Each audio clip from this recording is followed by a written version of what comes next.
مفتی طارق مسعود special. یہ جو آج میں نے بیان کیا نا، وہ اعتراض کیا تھا مندر چلے گئے، مزاروں پہ نہیں جاتے، تو مندر عبادت کے لیے تھوڑی گئے ہیں بھائی، آپ تو مزاروں پہ ان سے مانگنے کے لیے لوگ جاتے ہیں۔ تو مندر میں گیا کیوں تھا؟ اس لیے گیا تھا انڈیا کے ہندوؤں کو میسج دینے کے لیے کہ یہاں اتنے غیرت مند مسلمان ہیں قلات میں، اور صدیوں سے مندر آباد ہے اور ہندو بڑے مزے سے رہ رہے ہیں، یہ میسج دینے کے لیے گیا تھا۔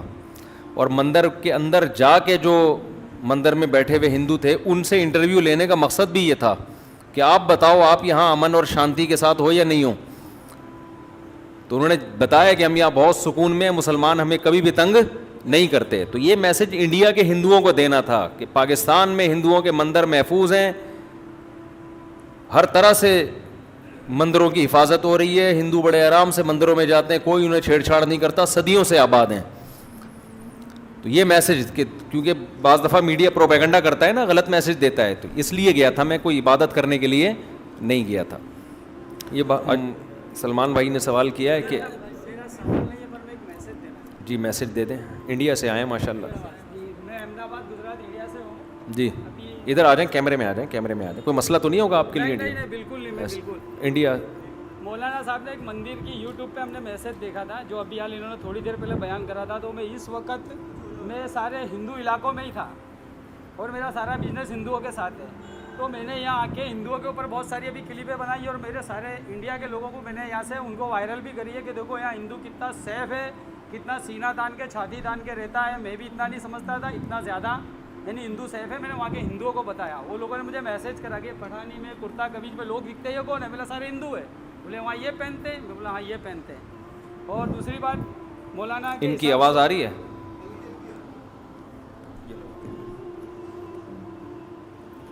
بھائی ان کو میں نے نہیں بلایا، یہ خود آئے ہیں اتفاق سے۔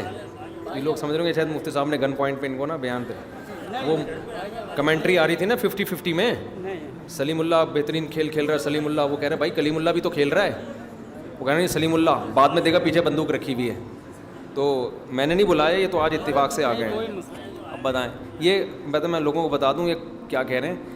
وہ کسی نے میرے خلاف کلپ بنایا کہ مفتی صاحب مندر پہ گئے ہیں نا، مندر ہندوؤں کے مزاروں پہ جانے کو حرام کہتے ہیں اور مندر پہ خود چلے گئے۔ بیٹا ویڈیو نہیں بناؤ۔ تو میں نے ان کو یہ بتایا کہ میں مندر عبادت کے لیے نہیں گیا تھا، میں مندر یہ پیغام دینے کے لیے گیا تھا انڈیا کے ہندوؤں کو کہ دیکھو ہندو یہاں کتنی امن اور شانتی کے ساتھ ہیں، اور پٹھان لوگ تو کتنے اسلام میں غیرت مند ہوتے ہیں، انہوں نے کتنا سیف رکھا ہوا ہے ہندوؤں کا، یہاں پہ کوئی ان پہ پابندی نہیں ہے، مندر محفوظ ہے۔ میں مندر کے اندر جا کے وہ جو پنڈت جی بیٹھے ہوئے تھے ان سے انٹرویو لیا میں نے، انہوں نے بتایا کہ بھائی ہم بہت مزے سے ہیں۔